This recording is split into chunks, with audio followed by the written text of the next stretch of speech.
Hello! Good afternoon! Kakatapos lang mag-ayos sa ating tindahan. Ito, naayos na natin itong ating bulldog.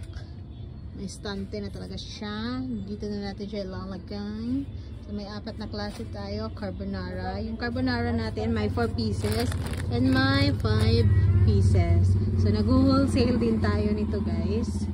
Yan, 4 cheese. Meron din cheese. 2 klaseng cheese.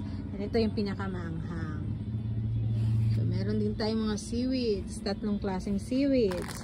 Meron tayong premium, may season, and may cheese. So, sa mga gustong malaman kung saan makabili nitong ating stackable rack, yan, ito talaga is very helpful talaga para ma-display natin ng maayos itong ating mga paninda. Yan, kitang-kita na, para na siyang mini grocery.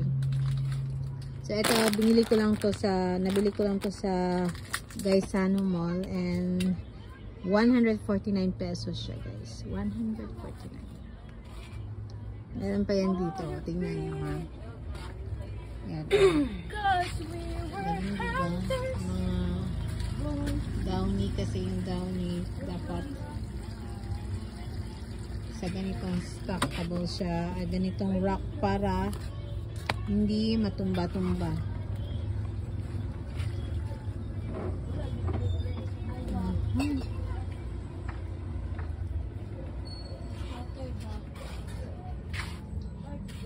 Bala ko maglagay dito ng light kasi pag gabi ang dilim-dilim niya, hindi masyadong klaro sa customer. And ito hindi pa natin naayos, ayusin pa natin yan, gulo-gulo. Dito muna, guys. Thank you for watching. Bye bye.